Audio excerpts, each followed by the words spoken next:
It represents the voice of Satan. Or does it? It's all about burning churches and promoting anti-Christian values. Or is it? This is black metal.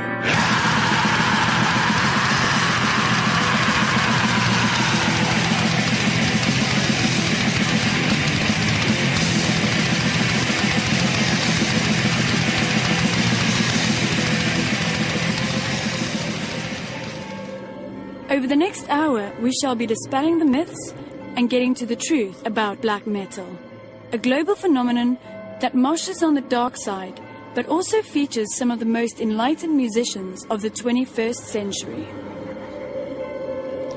We start at the beginning, with the very birth of metal itself, in the late 1960s, in the cradle of extremity, Birmingham, England. This is where a bluesy, streetwise band called Earth momentously changed their name to Black Sabbath, and a legend began. It's here that Ozzy, Tony Iommi, Geezer Butler, and Bill Ward, inspired by horror movies and tales of the supernatural, forged a style that was heavy in every sense. Never more so than on the anthem which bears their name. The lyrics for this were written by bassist Butler, the man who could be regarded as the godfather of black metal. But if Sabbath were the musical forerunners of the genre, then it was another British band from the Midlands who immersed themselves in the culture of Satan. From Leicester, Black Widow even consulted Alex Sanders, a notorious witch of the day, for advice on their stage show, which was based on a black mass. Listen to me. If you want to know about black magic, all you bands that are pretending out there, this is the one album you have to have. Sacrifice. Well, Black Widow was very famous for doing a black magic act, which was very theatrical. We were the first band to do it. We were actually the first band, I believe, to touch black magic. There was a band called Coven in the States, but they didn't have the influence that Black Widow did.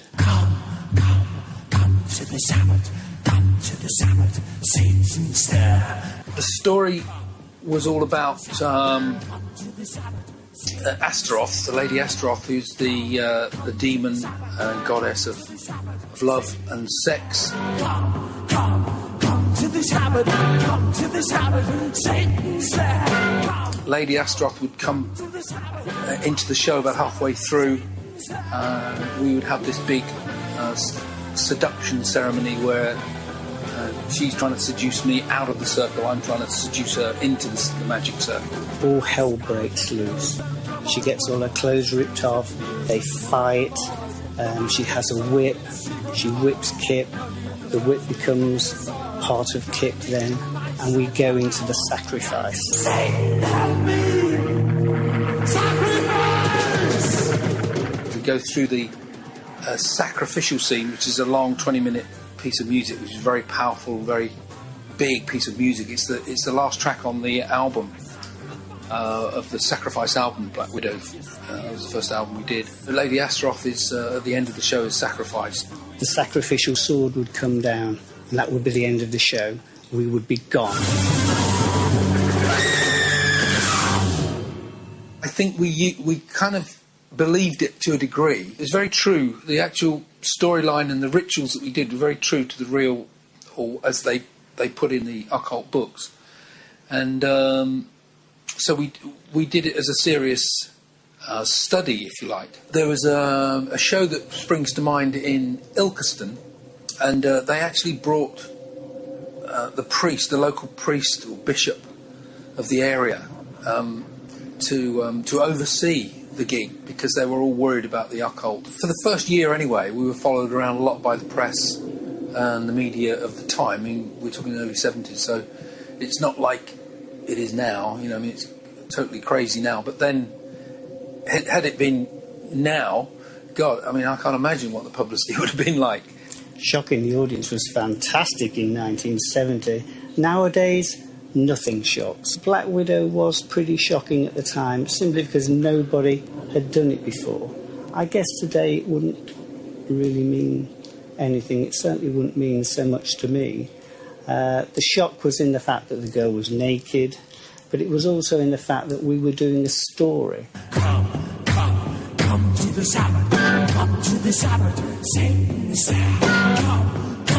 Come to the Sabbath, come to the Sabbath, sing, sing. Now, I'm a million miles from the occult personally, because I've since been involved in music publishing. I now promote and look after bands, artists and songwriters basically. It's something I haven't really pursued myself, because I've gone into other things, I've got other interests. But it fascinates me that, and I'm quite pleased that Black Widow did have an influence on a lot of young bands. I would say I was very much a spiritualist. I'm certainly not a Christian. I think they can be very evil people. Yeah, well, these two guys here, they're playing a game, as you can see. We quite like the garden to have a evil, different element about it. And it's also wonderful if burglars decide to hop over the wall, they'll be frightened to death. In the fish pond, you'll find there's a huge fish here, the black one. That's Satan. He's not particularly friendly at all if you were to fall in there. I doubt if he'd come out. It was unfortunate that we were actually forced to drop the black magic. Our manager was frightened that we couldn't get into the States if we continued doing the black magic. Also, our manager wasn't really bothered because he also had Black Sabbath, who were taking off. I found that Black Sabbath took a lot of our publicity when they weren't actually into black magic. They denied it all the while, but that's fine. I don't hold that against them. They do acknowledge that we were the black magic band, but as they very cleverly said once, they're the band that sells albums. So we've touched on the outskirts of the village of the damned. Now it's time to enter unhallowed ground. By 1982, black metal had formed substance and had been baptized, thanks to a trio from the northeast of England called Venom. With names taken from demonism and mythology, Cronus, Mantis and Abaddon left nobody in any doubt as to their alliance on their debut album in 1981. Welcome to Hell, it was called. Definitely music with blackened arteries. Ladies and gentlemen, from the very depths of hell, Newcastle.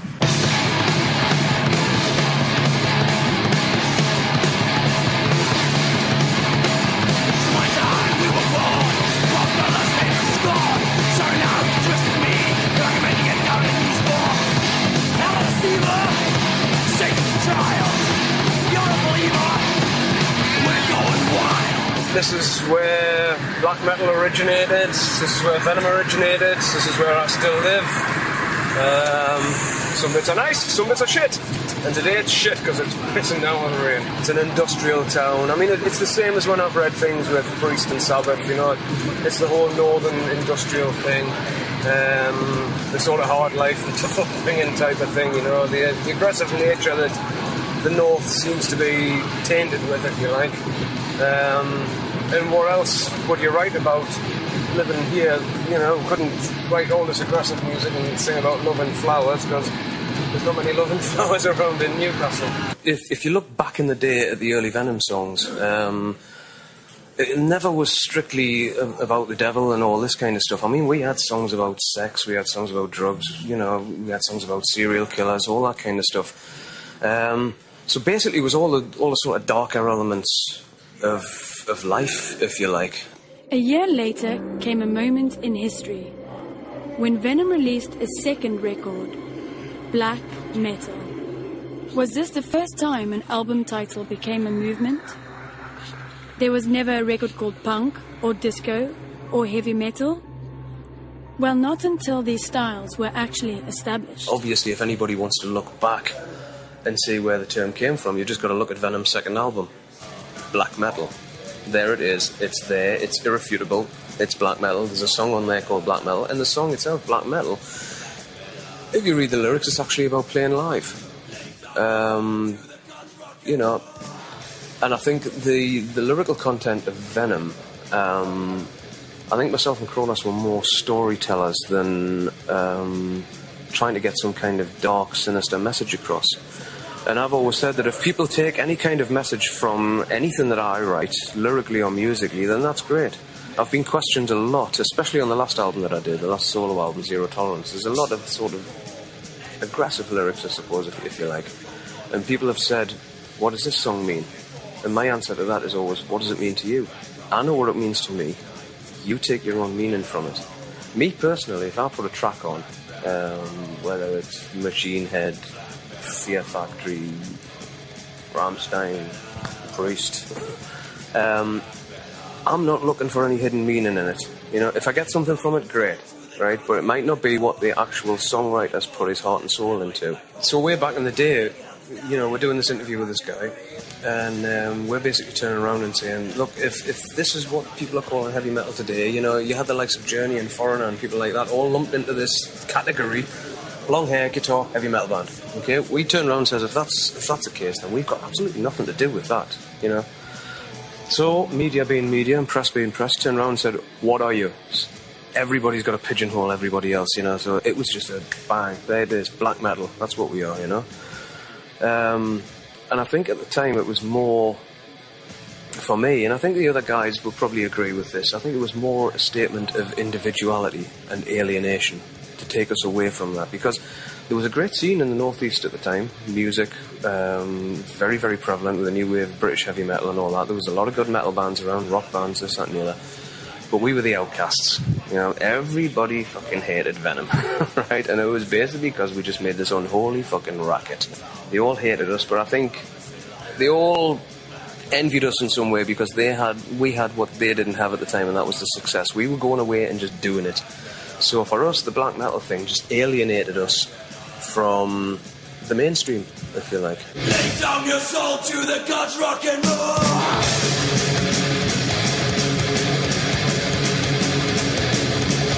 I think the basic thing is that the three original members of the band always had an interest in the darker side of things, whether it be novels, the occult itself, or horror movies. I mean, I've always have been and always will be a big horror movie fan. I was brought up on that kind of stuff by my grandfather, really, who would let me sit up and watch all the late night horror movies when I used to stay down at his house. So there has always been that interest there. And it was just basically a wish to take things a step further than any other band had taken it. The arrival of Venom is the point at which black metal became something other than Jimi Hendrix or Phil Lynott. And over the next few years, others played a role in developing the art. From Switzerland, Hellhammer introduced the early form of extreme makeup before becoming Celtic Frost and taking the dark arts into more experimental areas. In Sweden, Bathory were fleshing out death metal while adding their own pagan touches. Meanwhile, in Denmark, Merciful Fate were openly worshipping Satan, while at least frontman King Diamond was doing so. In Britain, young thrash band Sabbath were exploring ancient beliefs and religions that predated both the concept of Christianity and Satanism as we know them. And the influence of paganism on black metal is often undervalued, but through Sabbath it had a major impact on the growing phenomenon. For me personally, I've been a lyricist. I consider myself a lyricist. I'm not much of a singer. I'm kind of a frontman, performer. People's poet. Yeah, the people's poet. But, you know, obviously lyrics are important for me, but if they're not for other people, music's a very personal thing. It's, you know, you can't force your opinions on other people. All I do with my lyrics is try and sort of point out, a point of view. Here's what I think. I try and speak in a sort of a rational and a level-headed way, because obviously I don't want young people reading what I say and being led astray by it, really. Even the second Sabbath album that we did years ago, the first lyrics I did were kind of, say, half of them were satanic, weren't they? But some of them were written when I was at school. I actually wrote one song in the school library when I was about 15, I think. I think as a lyricist, I mean, the lyrics are primarily satanic or influenced by the occult in some way. which a lot of the time the lyrics can be quite intelligent, because anybody who can be bothered to read a book on the occult, obviously, you know, has read a book, which is a starting point, which I'm sure a lot of, you know, fans of modern pop music don't actually bother to read books, do they? On the musical side, it's, you know, to me, it's kind of like, you know, the thrash thing that was out in the late 80s, the way the whole thrash movement sort of went, and then, you know, you started getting... That was like a more extreme version of the Judas Priest and Maidens with like the twin guitar harmonies, and everything got a bit faster and a bit more aggressive. And then, you know, all the black metal and death metal side of things, is that taken to another extreme now? It's always, you know, kids are trying to get one better, aren't they? You know, and that to me is the way the music went, with the speed and the intensity of it. Well, from what I know about Satanism, it isn't actually, you know, it doesn't say let's go out and kill people or anything like that. It's basically looking on the world with a kind of an altruistic viewpoint, or whatever. Is that the right word? Like, sort of very selfish, looking after yourself. If you read the Satanic Bible, it's nothing to do with sacrifice. It's kind of, I think Satanism's come as kind of a sort of a rebellion against the orthodox Christianity that's been forced on people in the Western world. As I started to read more, I realised that, you know, in a lot of ways, Satan and the devil was just kind of a bogeyman invented by the Christians as a threat to people who didn't follow their laws and their wishes. I then started to look more into the old religion of Europe, and which is something people have believed for tens of thousands of years, and what's painted on cave walls, and that's sort of where my kind of personal beliefs lie, really. We have now looked at how bands such as Black Sabbath, Black Widow, Venom and Sabbath got inspiration for their music from the occult and alternative religions. But none of these bands were actually black metal bands. Well, at least not by today's standards. They were all heavy metal at a time when many of the subdivisions we take for granted today were unknown. In fact, it was the onset of thrash in the mid-1980s, thanks to American bands such as Metallica, Slayer, Possessed and Testament, that was to provide the spark of extreme metal to be accepted as more than mere noise. Magazines like Metal Forces and Mega Metal Kerrang in the UK were founded specifically to give detailed respect and exposure to an underground force which was gathering pace. And as more and more bands were given the chance to publicly talk, so the terms death metal, speed metal and punk metal became part of the fans' vocabulary. We were witnessing something else. For the first time in the history of metal, there was a demand among fans and bands to become ever more extreme. Then came Slayer. Surely nothing could go further. But then Napalm Death introduced us to grind. And when the 1980s closed up shop, black metal truly arrived. But the most important thing about black metal is the atmosphere. It has a very, very potent atmosphere, and that is the first thing that really defines black metal when it first came out. It's the devil's music. I think that black metal is more defined, like I say, about atmosphere and attitude and who's into it, really. It's all rock and roll to me. It's fucking rock and roll, that's what it is. Black metal is all about creating the most hateful, gruesome and almost cheap sound there is.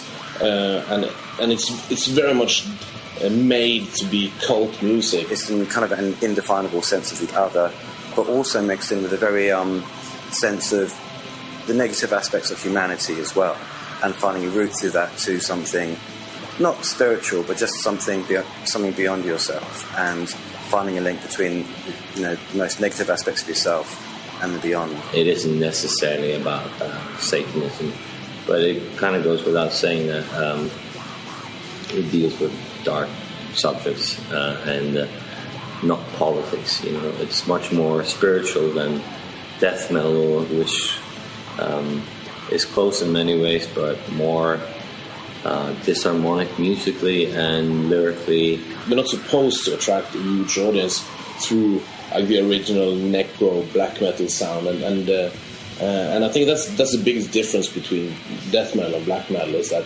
death metal is designed to attract listeners, black metal listeners necessarily not. It really started in Norway, a country with no real metal tradition.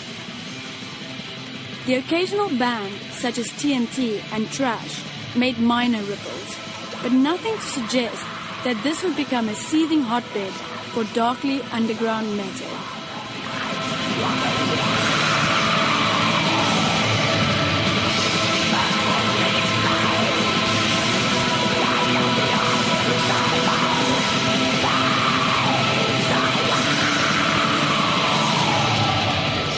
Maybe that's why this newly minted form of metal took root so well in the repressive soil of Norway. There was nothing to prevent those teenagers who were to form future landmark bands from stretching their imagination way beyond the confines of the music's heritage to date. So, meet Mayhem, Emperor, Burzum, and Darkthrone, each driven by a bloodlust that saw metal take to new depths. One which made what Venom achieved look anemic. Mayhem is very important. Their apostles around Euronymous, who was the centre point for the black metal scene. They very much created the sound of black metal.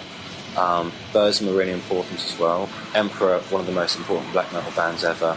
Again, they brought something very much new to black metal. They brought a new level of musicianship. But even though Mayhem were fantastic musicians as well, and they brought a very strong sense of grandeur to black metal that redefined it for a lot of people. And another very important band is Darkthrone. Darkthrone had this real fuck you attitude, and they really represented a really strong DIY aspect to black metal that was just no production, two guys banging away, but almost autistically repetitive, but so much atmosphere in it. None of these bands were virtuosos. Well, at least not when they began. But their enthusiasm and sheer dedication to loud riffs played in a blur finally gave black metal its creed and credence.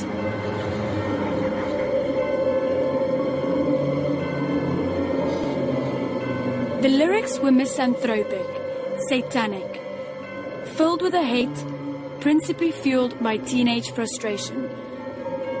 And they wore what's now known as corpse paint, which gave it all a ready identity. What is corpse paint?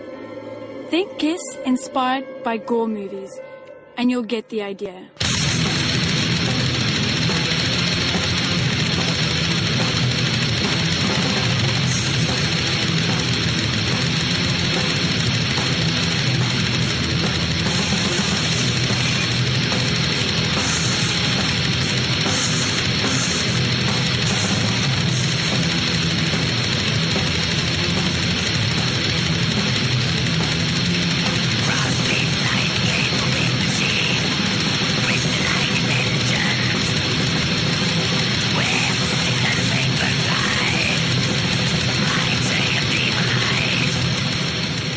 The black metal thing is kind of image.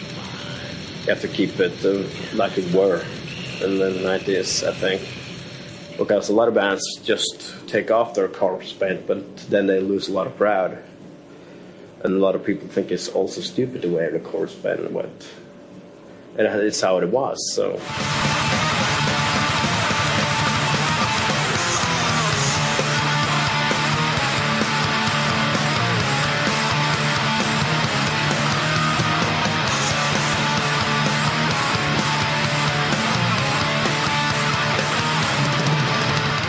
I don't think they're doing it to hide themselves. I think it's a mixture of many different things. I think on one level it's empty theatrics in the way that you can see with a band like Kiss. On the other hand, black metal has well proven that a lot of the things that other bands would do just for show, they do take very seriously. I still think the corpse paint is very important.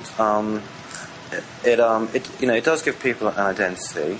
On top of which, I think masks are a very good medium for bringing something out of yourself. It gives it an image, it gives it an identity. I mean, if you see a band and they've got corpse paint on, it's undeniable. It's going to be black metal, isn't it? It's as simple as that. I find it's like sort of like stage makeup. When you're on a stage and you're trying to make an eye connection with people in the crowd, it obviously helps. You know, it's like with Cradle of Filth with the contact lenses, and I think they're great. It's just that it is more exciting. It's more ambivalent. It's bordering on the dark side, you know.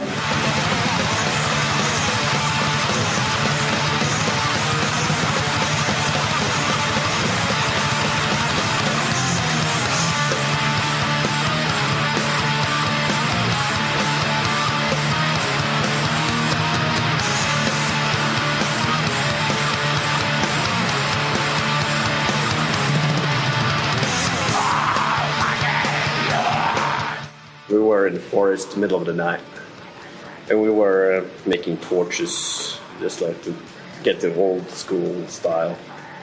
Of course, we hated it. It was 20 below Celsius, and there still was some guys running out cross-country skiing with the headlights, and they got pretty scared when we jumped out of the forest. It is akin to demonic possession in some ways, I think. They sort of voluntarily become these demons. It's interesting, but it's also it can also be just theatrics, just something that looks good on stage. They want to look evil. The makeup was complemented by stage gear, which was more than the bullet belts and leather of the past. For the young black metal musician, massively spiked wristbands were crucial, as was encouraging the violent behavior of a crowd as young as those on stage.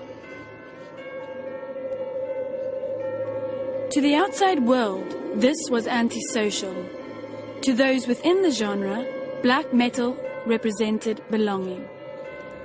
A haven for those ridiculed by everyone else as misfits. Not to put too fine a point on it, young kids got into the lifestyle of black metal. It was and is a lifestyle, because it gave them identity. A purpose denied them by a community at large that failed to recognize their needs and potential.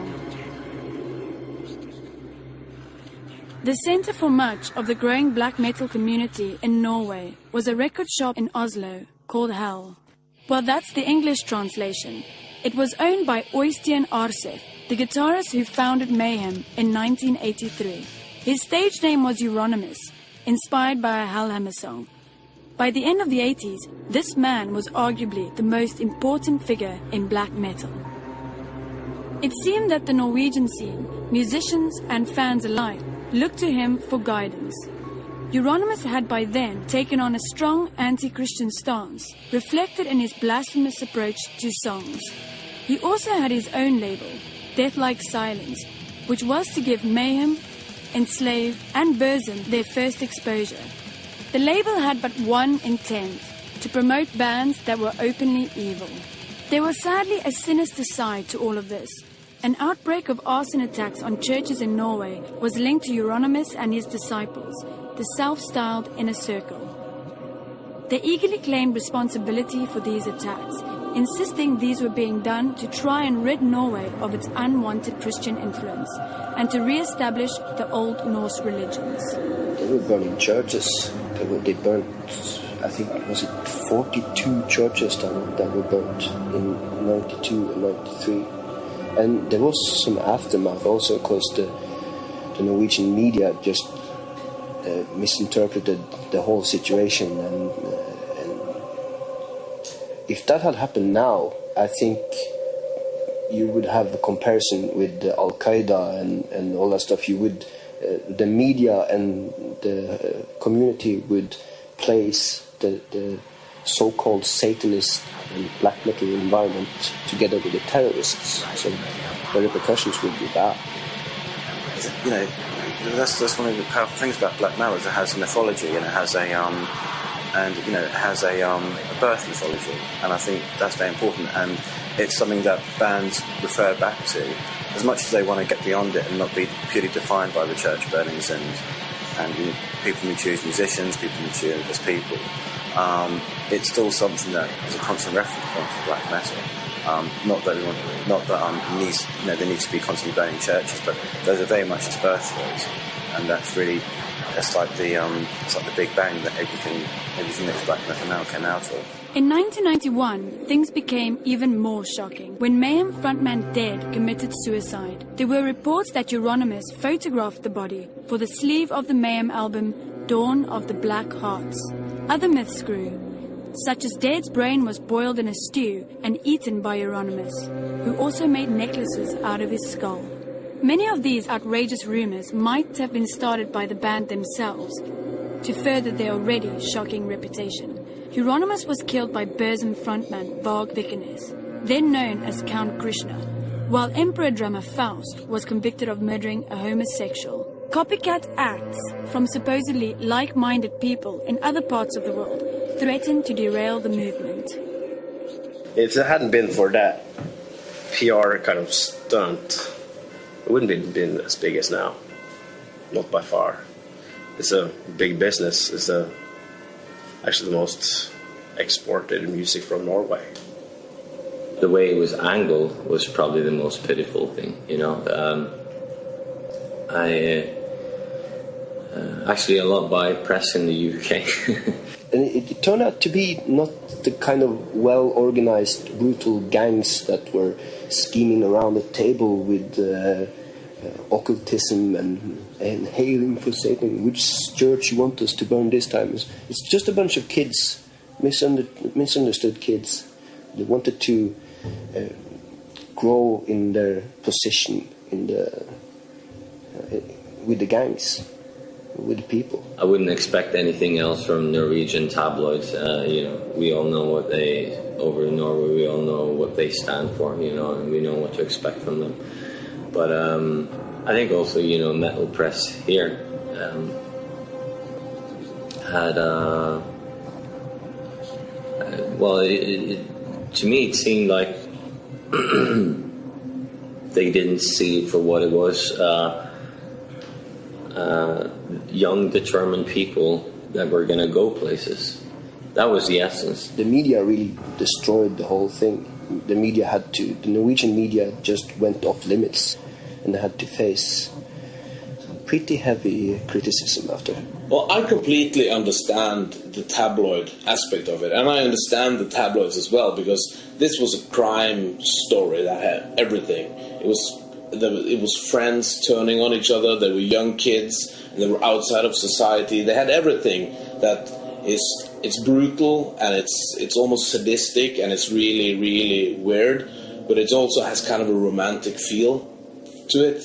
I mean, like you see the media covering Hells Angels and Bandidos and people like that. They cover them in the same way because there's so many aspects to it that has an appeal to people, and especially to the readers, because it has the whole outlaw memento to it. The death of Euronymous and the imprisonment of Vikernes and Faust seemed to end the controversy of that generation.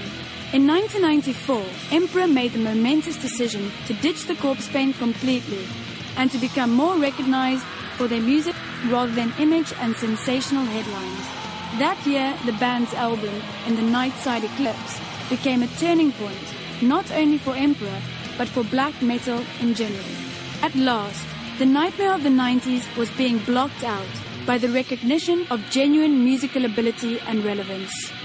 The Norwegians had taken the occult influences of early heavy metal and shaped it into a new, extreme form of music, known as black metal. But was this having an impact on the rest of the world? The young bands who had helped to define black metal sound by the end of the 80s were growing up. It was also taking on board so many different surprising influences. Much of the best music was still coming from Scandinavia, but the Swedes and Finns were also taking a lead. Methoten were to become Falkner. Moonsorrow, Marduk, Immortal, Satyricon, Ulver, In the Woods, Arcturus. These have been the bands to define the style that has seen Scandinavia propel black metal forward in the past several years. From folk tunes to battle metal to savage riffs and orchestration, these are all linked under black metal's umbrella. One that's more exciting and intense than ever. And the music has also attracted the attention of the mainstream. Britain's Cradle of Filth are probably the most commercially successful black metal band ever. Their albums regularly selling over 250,000 copies worldwide. They've been featured on terrestrial TV in the UK and are now regarded by many as having outgrown black metal. When we started, we were kind of lambasted by a few people. Emperor took us on tour. We made good friends of Immortal and Mayhem and stuff like that. But then after that, it was always a divide. It was always that sort of... we're from England, we're from Scandinavia, there's a huge tract of water that divides us, we don't really care what happens to you lot. And that's the attitude we took, and we just sort of got about 8 times bigger than everybody else, and then they said, oh look, but you're sellouts because you're selling records. Well, you made us sell records, and you didn't want to take us under your wing, and this is what we did. We just went ahead and did our own thing, and if it sells, then it's not our problem. This is also true of Norway's Dimmu Borgir, part of that generation who grew up after the controversies of the early 90s.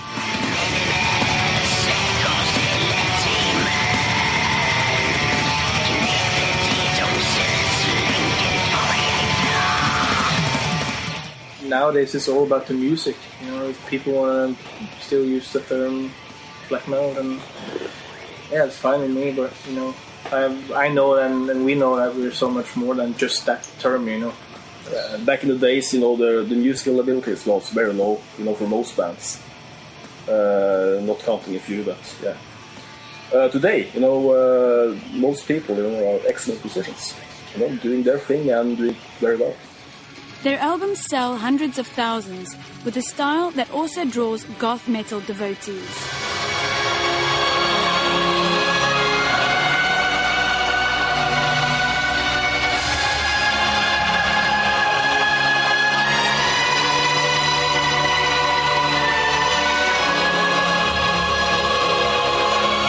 For the most part, I think people have just moved on. You know, you can always get like a comment here and there, but you know, I don't think people pay too much attention anymore. Yeah, take the States for instance. They don't know shit about that stuff when we play on Nosfest and stuff. They just like the music, and yeah, so it's a part of the history, and you know, it is the history. But I mean, people don't tend to, you know, dig too much in history. They just move on. You know. And that's the point of black metal in 2007. Nearly a quarter of a century since Venom invented the term, and over 15 years since the Norwegians gave it focus. The music has never been more diverse, nor as globally popular. The bigger metal labels, such as Roadrunner and Nuclear Blast, are also more prepared than ever to sign up the promising bands, thereby ensuring a greater exposure. And the grassroots are still well served by smaller labels who encourage and nurture young talent. Labels such as Moonfog, run by Satyr of Satyricon. It makes me able to understand that many of the things that are put forward to me by a record company that I might not like, I might be able to understand it and still dislike it. I understand it because I know what their situation is, and I've been there myself with Moonfog. Whilst other times I know that also, having been sort of so long at the other side of the table, that sometimes record labels have, you know, a habit of sort of setting limitations as to how far they can reach with what they do, and it gives me the opportunity to, try at least in a subtle way, lead them in a different direction. Today, black metal isn't localized. It has spread across the world. From France, there is Seth. From Italy, meet Aborum. Poland offer up Behemoth's Throne. From Pakistan, there is Berserker. Durka are Ukrainian. Carpe Tenebrum are from Australia. Cult of Azazel are from America. And Melchish are from the Middle East, but now based in Holland. We personally were singing in French, so this was quite a good thing to do. As for, you know, in your own country, it was quite well received, but abroad wasn't well received, because the sound of the French language doesn't sound too good. It doesn't sound, I would say, harsh enough. We've even got all-girl black metal bands, like Galhammer from Japan and Greece's Astarte.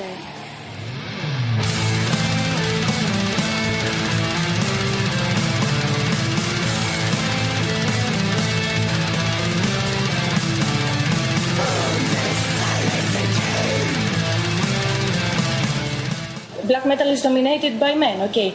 But when a new thing gets into, that creates reactions. Year by year, album by album, we gather this, the attraction. We attract the eye of the fans or media. They get used to the female element in black metal, and I think they like. Yes, I think that we are accepted not only as a start, but we see it's a worldwide phenomenon. It is more women into metal. The music industry has less invest here. Here in Greece, we cannot expand firstly inside Greece. So it's imagine how difficult it is to get out, to get known by other countries, by other people. It's very difficult to make a step outside when you have not the access to do the step in your country. There are now even Christian black metal bands.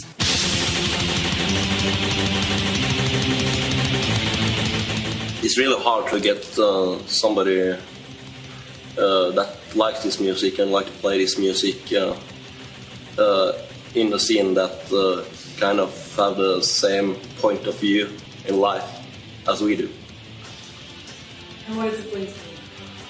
The Christian point of view.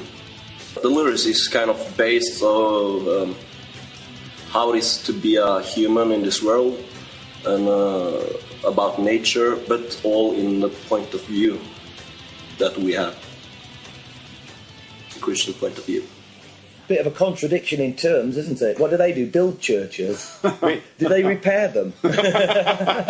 Or the ones the satanic black metalers have burnt down, they go around and like rebuild them and give them a lick of paint? Yeah, I guess. I don't get how that works.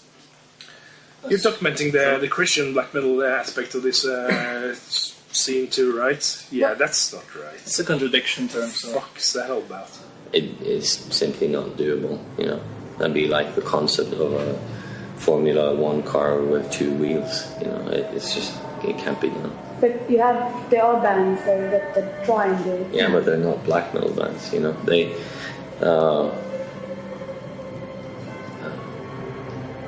Just two things that don't combine. It's absurd, you know. We had a debate in our letters pages that went on for, must have been 6 weeks, about whether or not you can play Christian black metal. And all started from one review of one of our writers of a band called Drotner, who reviewed a Christian black metal band and just didn't know what to make of it. Because he didn't know what to market, because it seemed to be anti everything black metal stands for. Now, for a lot of people, black metal, what it stands for is really, really important. And on one hand, how can you have a religion that talks about whose basic point is redemption? That's one of the most antithetical aspects to black metal there is. You know, it's one of the most antithetical themes of black metal. You know, black metal is about your humanity. It's not about giving your humanity over to you know, a god or a higher force. Maybe it's a communion with some forces, but it's still about the essence of yourself within. In every philosophical way, Christian black metal is an absolute contradiction in terms. Not that there haven't been Christian black metal bands, and maybe there's some aspects of Christianity. You know, maybe it's sort of a more sort of Old Testament, hang 'em high kind of you know, wrath that might actually find a parallel with black metal, in the way that, say, a non-black metal band, but say 16 Horsepower, they use Christianity, but they use a very Old Testament, old form of Christianity, which is very much about God's wrath. So they might find some parallels there. But the thing that makes black metal what it is the belief.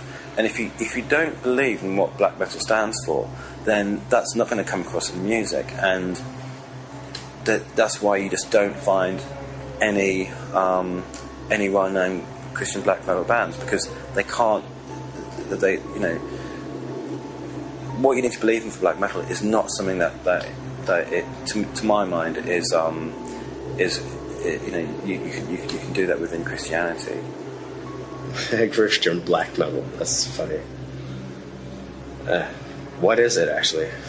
as a Christian guy into Satanism, because that's the beginning of black metal and was some kind of showing great Satan and all the dark things in life.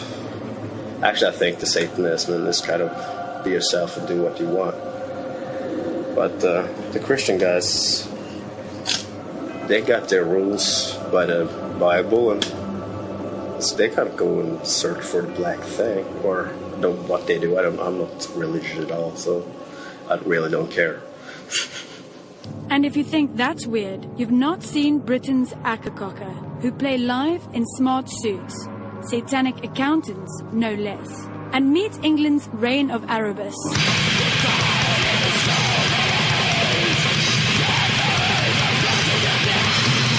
Ultimately, yes, it is the way things are. It's definitely a satanic band, but some people might not recognise that in perhaps the same way that we do. Yeah, no one's going to read my lyrics the same way that I do, which is a big reason for not putting the lyrics into the last album artwork. They'll always be misinterpreted, and they mean more to me than they will to anyone who's reading them. You know, I much prefer people to basically interpret the phonetics, you know, that the vocalist has used. The lyrics are more personal, and for us, if you can make them out, then fine. But we're not going to go to any great effort to make you understand precisely what we're saying, because you know. It's not the point. We're not there to entertain or educate. We also want our listeners to be the kind of people that will listen harder to a band. We don't have the vocals sky high in the mix. We don't have the lyrics printed out. We don't want you to just put us on in the background and get on with whatever you're trying to get on with. You need to sit down and listen to Reign of Erebus. The English scene could definitely be a lot better. I think one problem is that if you compare it to, say, Scandinavia, where there's a lot of sort of incest, in the sort of cross-pollination of bands and people working together. In this country, unfortunately, people tend to drag each other down, actually, and criticise. Anything that raises its head above water gets criticised. I think that's quite an English characteristic, especially in black metal. And especially since the internet, I think, a band gets any kind of success, even on a demo level, and people start pulling it down. I mean, you could argue that we have the biggest... obviously we gave birth to Cradle of Filth, who were a black metal band, and they're now the biggest selling extreme metal band, probably. So that's obviously significant. And England also gave birth to the name black metal through Venom. But in terms of good bands, I would say there's not so much to be proud of. I mean, there are good bands. Anal Nathrak, who are pretty much rooted in black metal. Expedition, Woden's Throne, Grave Miasma, Skaldic Curse, very underground bands with perhaps, a record deal, but nothing too big. Reign of Erebus, I'd say, are a very strong UK band who've had a deal. I'm not sure if they have a deal at this point, but they've definitely remained a black metal band while improving on what they had. Dust Defiled, but there's a real underbed of extreme black metal, which is quite. I wouldn't say fanatical, but it's definitely true to the origins of the genre, like Extinction, who are basically writing, half-hour long ritual, ambient, black metal in the style of the Brumton. So I'd say there is good stuff out there, but, in the last 10 years, we haven't produced as much as we could have, I think. One band we were very keen to include in this program were Mayhem, one of the most important and controversial bands in black metal history. After months of negotiations, we were granted an interview with vocalist Attila Sahar.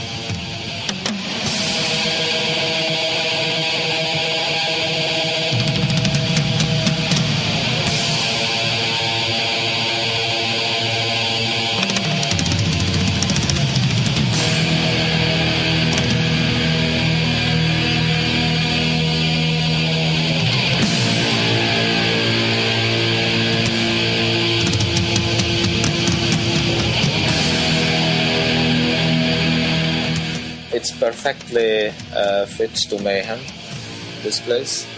We are here in south of Norway, in a small comuna or village just around.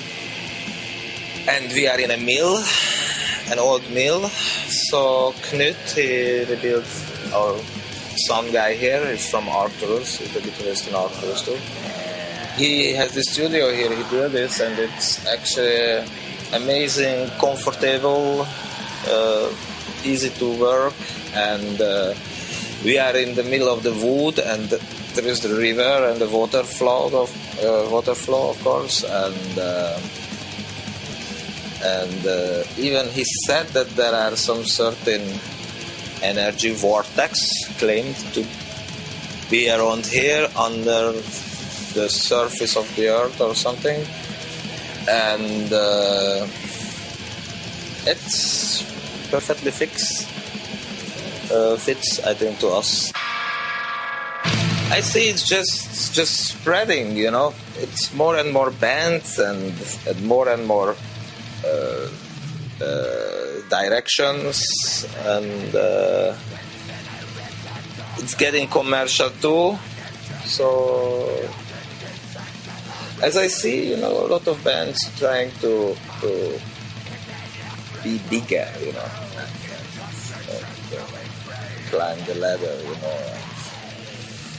Actually, Mayhem, it's not our goal. I think Mayhem is enough big. I mean, it's an extreme metal band. It has a certain limit. It would be strange if we would be on charts or anything, and we don't have any.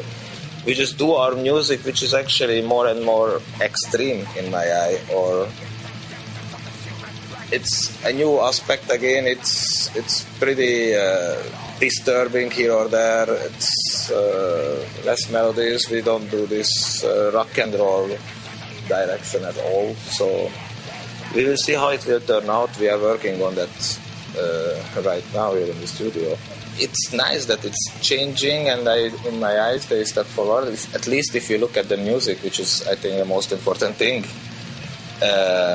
All the albums has this kind of progression or evolution. For sure, we don't have any intention to copy anything from before or use any elements. We are trying to come up with something new, of course, because that's exciting for us too.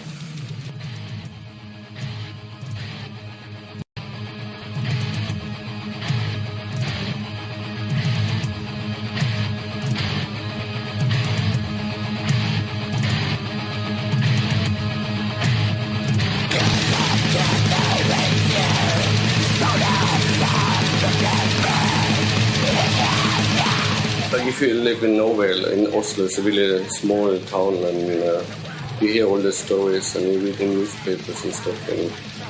And like mid-90s was the first time I read about Mayhem and stuff what was going on.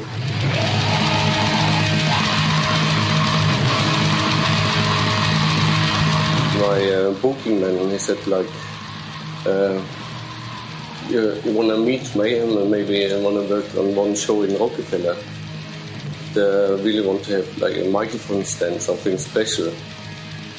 So we had a meeting, they liked the stuff, and I did a microphone stand, like 3 meter high, like a totem thing, you know. So they were really pleased, and since this day in black metal scene in Norway, Mayhem is quite tired to get like the same questions all over again in interviews about Euronymous and eating brains and suicides and stuff like this. If someone who's interested in Mayhem don't know the story about it, you know, I mean, read the book, read Lots of Chaos, you know, read some old interviews and don't ask them about it anymore, because everyone has to move on, you know. I mean, it's really important, the music, what they're doing now, and everyone that comes to Norway and asks questions about black metal and where does it come from, and you got like the same images every time, like in the forest, you know, it's dark here, you know. You got people with white faces going around looking like something like monkeys and stuff like this, and you got this cross upside down, you know. So I went in to change this, you know. That's really good to work with Mayhem because they're really open for new stuff and they want to be different, you know. I also don't want to be called Satanist people, because if you believe in God, then you can believe in the devil. But I don't believe in God, then you can't believe in devil, you know. Like, I turn around the cross again, you know, to make it more blasphemous. I want to use church ethics. I mean, this pisses them more off, and you do the other way around.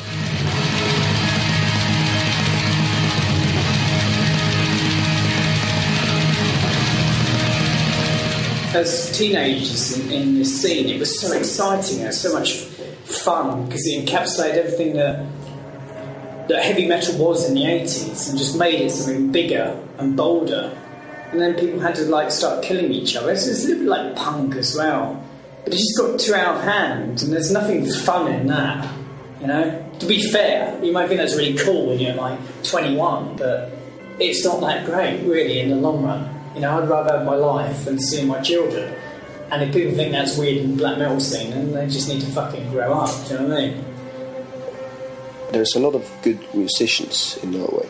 There's a huge number of musicians. And speaking for myself, I grew up way up north. And obviously I had neighbors, but the weather condition says that you can spend most of the time in winter inside, and it's dark all day for 2 months. So I was home practicing my guitar, and I think that's the situation for a lot of these people that plays in the bands. So it makes them very good. I think some of the best musicians in the metal business is based in Norway. And so you have a lot of musicians, obviously there's bands going on.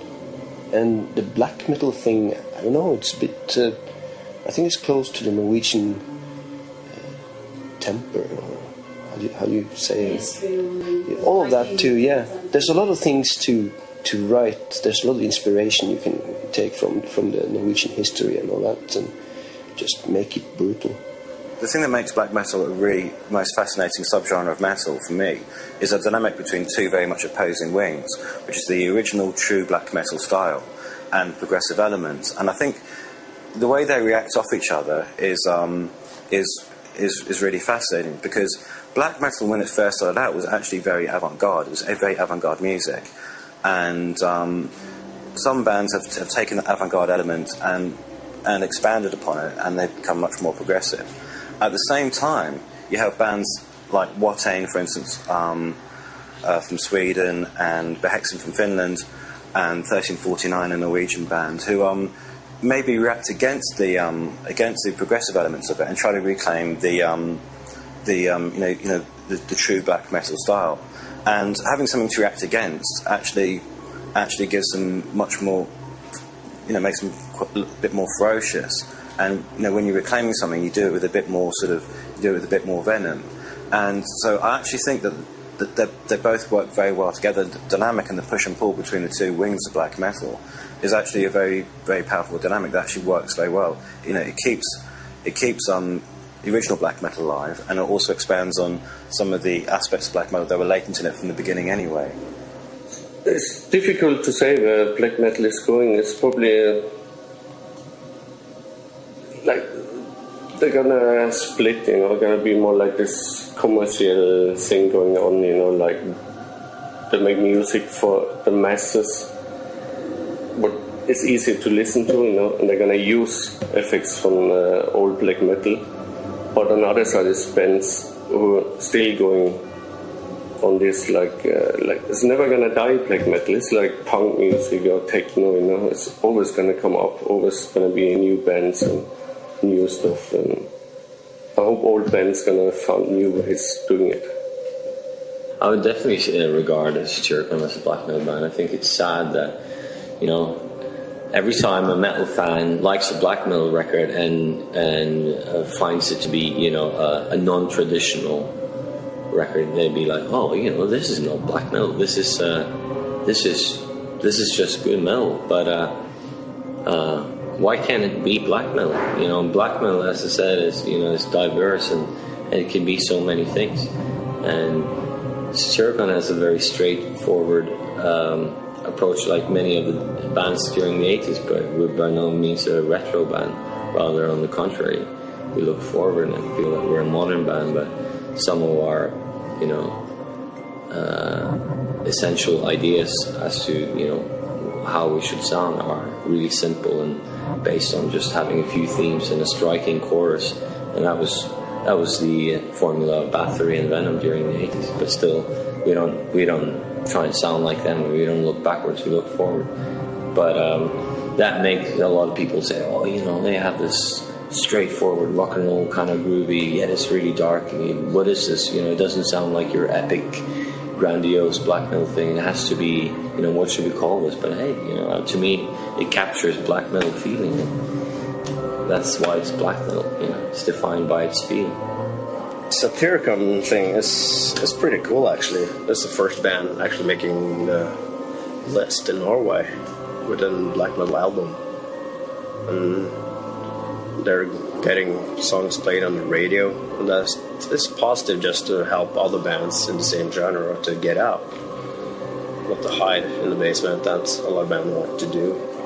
And Kill Himself was kind of popular in the 90s too. So come on then, what is black metal? It has as many definitions as it has bands.